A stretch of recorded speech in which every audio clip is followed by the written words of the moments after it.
Yeah, we were very pleased with our victory there.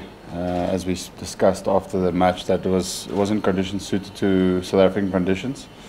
We moved on now to Wanderers, which looks more like the conditions that we're used to.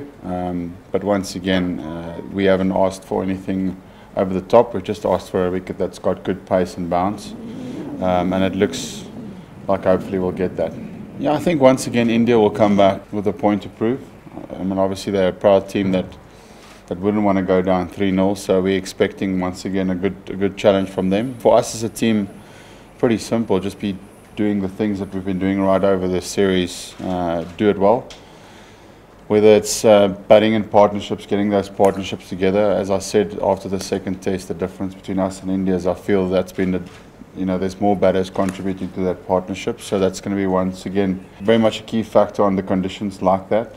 If you do get in as a batter to try and with your partner string together a nice partnership, and then both teams have been taking 20 wickets, so I think once again I assume that will happen. I've got a strong bowling attack on conditions that will suit them, so I think once again the onus would be on the partnerships in the batting department.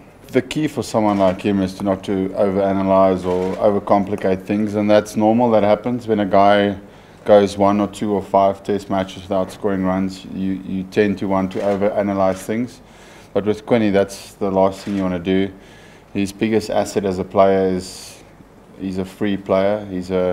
When he's on, he completely takes the pressure back onto the opposition. So obviously, I know he would like to score runs, as all of our batsmen would like to do, but certainly from the team perspective and the language that we speak to him, that he just keeps having that positive intent, and when he gets an opportunity to score runs, that he cashes in. He'll be very hungry to put in a play in this last test match. Yeah, they've played some good cricket here. I remember the last test we played against India was a fantastic test match. As I said, their bowling is good. Their bowling is really good. They've come over this time around with a very good seam attack, and if you have that, you'll be able to compete.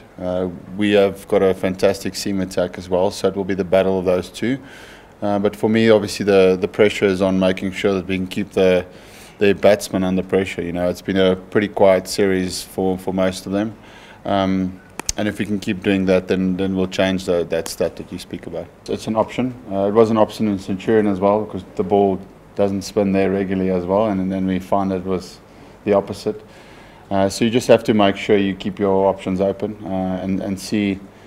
I mean, the wicket does look like it should be a normal Wanderers wicket, but even tomorrow morning, just see what the pitch looks like. There's the same amount of grass on it. Obviously, Kesh is an extremely talented spin bowler, and we are very lucky to have him. So if we do think of leaving him out, you have to be 100% sure that you want to leave him out. Just playing against India, we don't get the opportunity a lot to be in a position of strength where we can beat them 3-0. But yeah, consistency is something that you want to have as much as possible. Leading into the Australian series, we want to go in with that momentum that we've been gathering over the last 2 games. Australia's been playing some really good cricket, so by no means are anyone in the team thinking that this is just an opportunity to take our foot off the gas. We're really motivated to try and get a 3-0 done.